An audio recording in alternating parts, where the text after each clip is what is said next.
Bonjour, bienvenue pour une nouvelle vidéo du cabinet Landau Associés, où l'on apprend que méconnaître une convention collective peut rendre une offre irrégulière. Alors que même ni la législation applicable en matière de DSP ou de marché d'ailleurs, et que les documents ne prévoyaient pas l'examen des offres au regard de ces questions de convention collective applicable, la CA de Nantes a dit qu'une offre en procédure de DSP donc, qui méconnaît les stipulations de la convention collective applicable doit être regardée comme méconnaissant la législation en vigueur au point d'être irrecevable. Irrecevable au sens de la recevabilité du recours de l'entreprise évincée pour un contentieux Tarn-et-Garonne, mais enfin cette irrecevabilité de son offre du coup aurait dû être ou aurait pu être également identifiée au stade de la passation selon la Cour. Cette position peut sembler sévère, mais en fait, c'est une extension au DSP de ce qu'on sait déjà, mais ça n'est pas toujours totalement identifié par tout le monde, de ce que l'on sait déjà en matière de marché public depuis l'arrêt Société antillaise de sécurité du Conseil d'État de 2013. Dans le cas de la CA de Nantes, que s'était-il passé? La communauté de communes avait engagé une consultation pour une DSP, pour un centre aquatique, pour une piscine. D'accord. Le juge de première instance avait posé que la société requérante avait déposé une offre inacceptable. Pourquoi? Parce qu'elle s'était rattachée à la convention collective des espaces de loisirs, attractions et culturels, et non pas à la convention nationale du sport.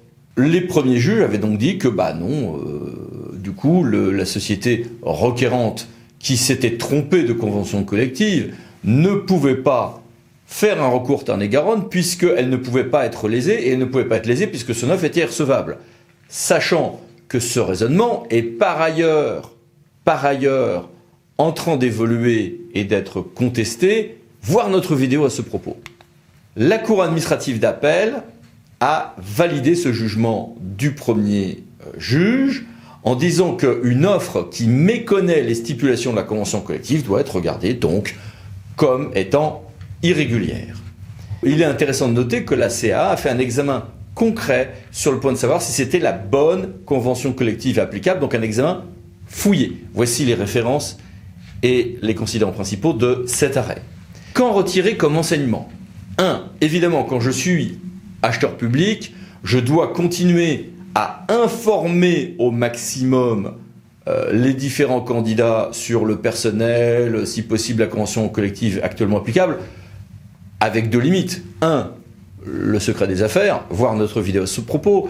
Et 2. Ne pas s'engager, ne pas dire « moi je m'engage à ce qu'il y a application ou pas de la reprise du personnel ou telle convention collective ». Ne vous engagez pas là-dessus, on ne vous le demande pas. Et si vous le faites, ça pourrait engager votre responsabilité. Ça s'est déjà vu dans des cas assez douloureux dans le passé.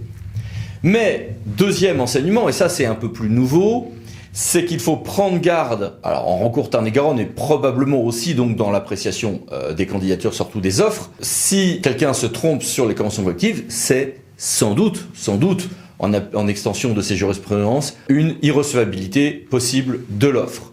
Voilà, à bientôt pour d'autres vidéos du cabinet Landau Associés. Merci, au revoir.